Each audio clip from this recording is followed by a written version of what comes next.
بھارت نے ٹیسٹ میں 92 سال بعد تاریخی سنگ میل عبور کر لیا۔ پاکستان کو یہ اعزاز حاصل کرنے میں کتنے سال لگے تھے؟ ٹیسٹ کرکٹ کی دلچسپ تاریخ۔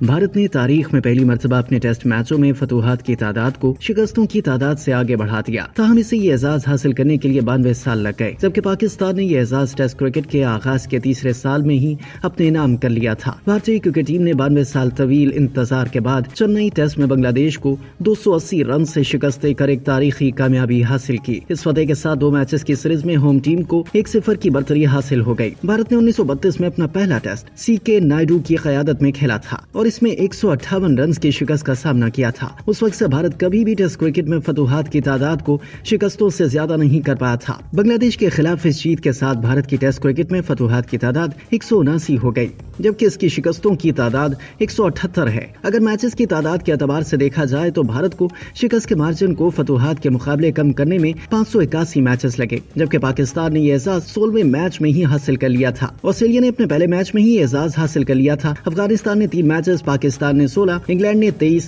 ویسٹ انڈیز نے 99، جنوبی افریقہ نے 340 اور بھارت نے 580 ٹیسٹ میچز کھیلنے کے بعد شکستوں سے زیادہ کامیابیاں حاصل کرنے والی ٹیم بنی۔ ٹیسٹ کرکٹ میں وہ ٹیمیں جن کی فتوحات شکستوں سے زیادہ ہیں، ان میں پاکستان کی فتوحات 148 ہیں، جبکہ 144 میچز میں اس سے شکست ہوئی۔ آسٹریلیا نے 414 میں فتوحات سمیٹی اور 232 میچز میں شکست کا سامنا کرنا پڑا۔ 397 میچز میں انگلینڈ کو فتح حاصل ہوئی، جبکہ 325 میں شکست ہوئی۔ اسی طرح جنوبی افریقہ نے 179 میچز میں کامیابی حاصل کی اور 161 میچز میں شکست ہوئی۔ واضح رہے کہ چنئی میں سیریز کے پہلے میچ میں بھارت کی جانب سے دیے گئے 515 رنز کے تعاقب میں بنگلہ دیشی ٹیم 234 رنز بنا کر آؤٹ ہو گئی۔ ٹیسٹ میچ کی آخری اننگز میں تجربہ کار آف اسپنر روی چندرن اشون نے شاندار کارکردگی کا مظاہرہ کرتے ہوئے 6 اور رامندر جڈیجا نے 3 وکٹیں حاصل کی۔